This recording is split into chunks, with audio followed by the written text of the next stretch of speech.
Sheila Corona. Welcome to Sassy Seer Sheila and New Light Streaming Love, as this will be seen in both places. So here's how this goes, you see. I was looking at my list of things to record of Jason's that I have already been nudged to record, but just not now. I chose to. I don't have the accompanying artwork. So I went online to try to find the artwork to put with it. And I saw two others, and the artwork was there. So I'm doing that now because I saw many others, but two that I got nudged. And when I look at them, they have a similar, just by the title alone, feel to them. So, how or why it is that I do what I do, I really don't know why. The only thing I have ever suspected is that it has something to do with my particular level of consciousness at the time that I'm nudged. That's all I know. So, without further ado, this is The Hijacking of the Human Mind by Jason Gray. There are some numbers here. 2026-01-15, gathering that's the date. And then in parentheses, 6026 A-L. 0222, in parentheses, GMT -6. Winnipeg, Manitoba, Canada. Rage bait does not work because people are ignorant. It works because it is designed to override the very mechanisms that once kept us alive. This is the part most discussions never reach. What is happening is not a failure of intelligence. It is a capture of biology. To understand why division is so devastatingly effective, we must descend beneath politics, beneath media narratives, beneath ideology, and into the architecture of the human nervous system itself. What we are witnessing today is not mass disagreement. It is mass neurological hijacking. The human brain was never designed for this world. The human brain evolved in an environment of scarcity, proximity, and immediacy. Threats were physical, local, rare, and resolvable. Your nervous system learned to survive in tribes of dozens, not networks of billions.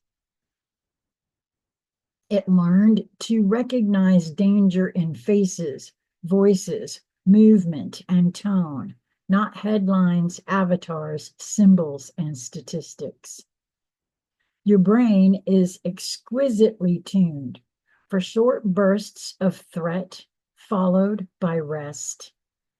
It is catastrophically unprepared for endless streams of alarming information, continuous symbolic conflict, perpetual moral emergencies, and artificial enemies delivered at scale.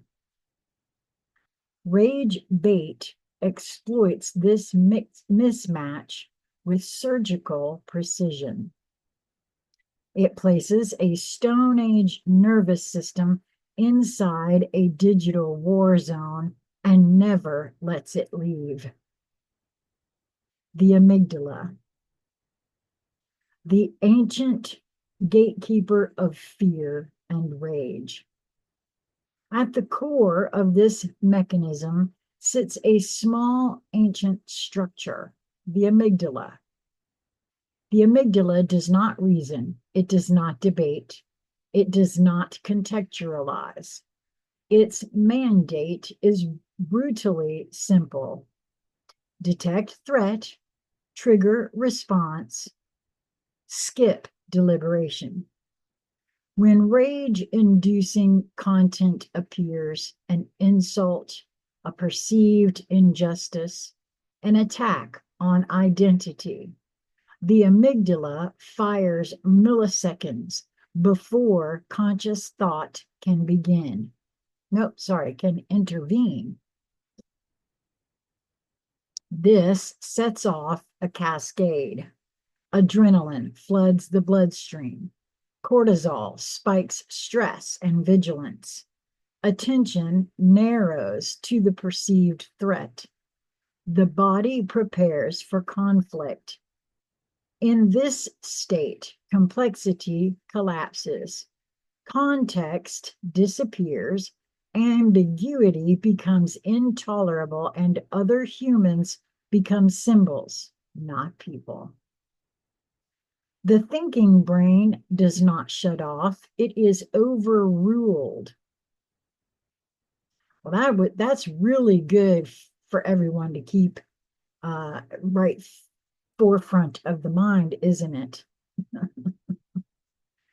When thinking and feeling into what is happening. This is why rage spreads faster than truth. It does not compete in the marketplace of ideas. It bypasses entirely. Why anger feels so powerful and so addictive. Here is the uncomfortable truth most people never confront. Rage feels good initially.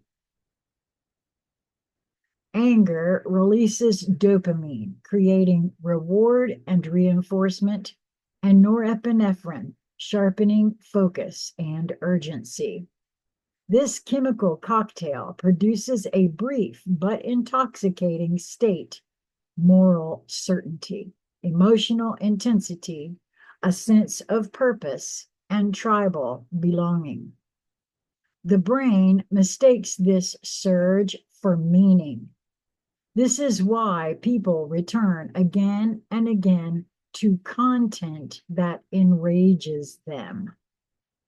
They are self-administering neurochemical stimulation. Well, that makes a hell of a lot of sense to me. Outrage becomes a drug. And honestly, if I allow myself, which I don't anymore, to watch some of those folks that are engaged in that,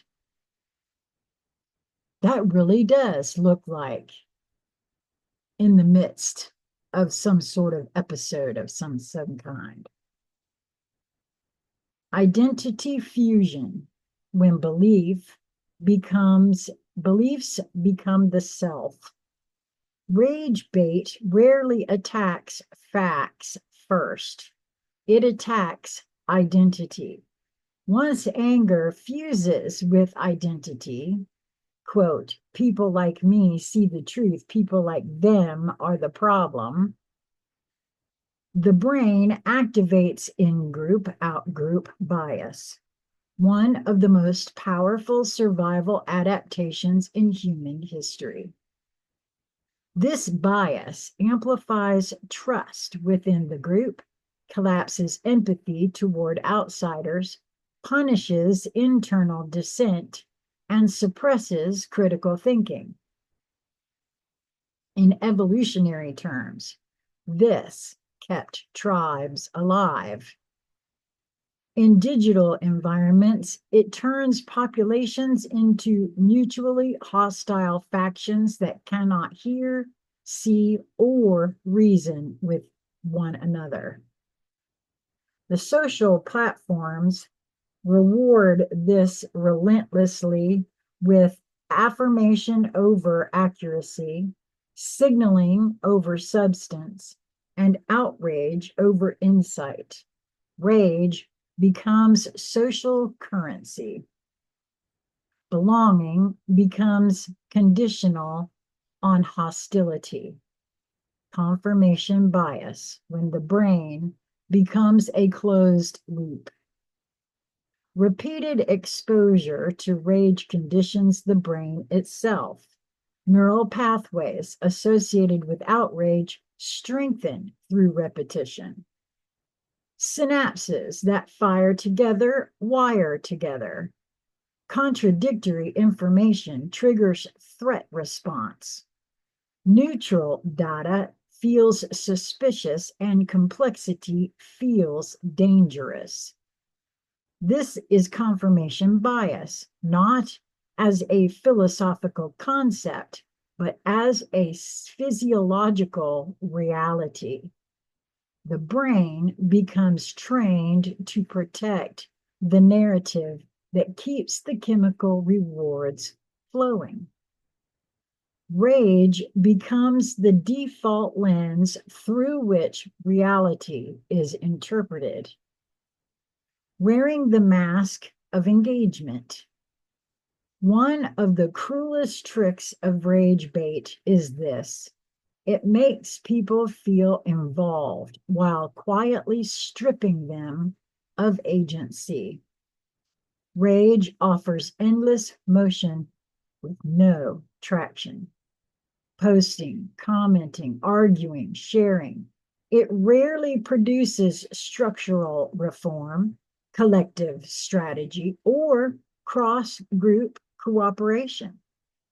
This mirrors learned helplessness, a psychological state where effort is expended without meaningful impact. Energy is burned sideways and downward. Historically, this is why divide and conquer strategies used by empires, such as the Roman Empire, and articulated by thinkers like Sun Tzu and Niccolo Machiavelli were so effective. And quite frankly, why it's being used now. A population consumed by internal conflict never unites against the architecture that exploits it. Algorithms as operant conditioning machines. Modern media systems do not merely reflect behavior, they shape it. Algorithms function like large-scale operant conditioning frameworks. Emotional engagement is rewarded with visibility. Calm neutrality is punished with invisibility. And you know what? That is so true. That is exactly what it feels like is happening and has always happened to my channels, my videos. That is so interesting to me. That is so smack on, Jason. Calm neutrality is punished with invisibility. Extremes are amplified. Moderation is starved. Each click, share, and comment trains the system. And that's why I would love it if folks would share your writing, share my videos. I think that's something to be said about that right there. And it is, I'm just now hearing, it is also part of why I'm to be out here doing this and interacting with the algorithms, with AI, because it all serves.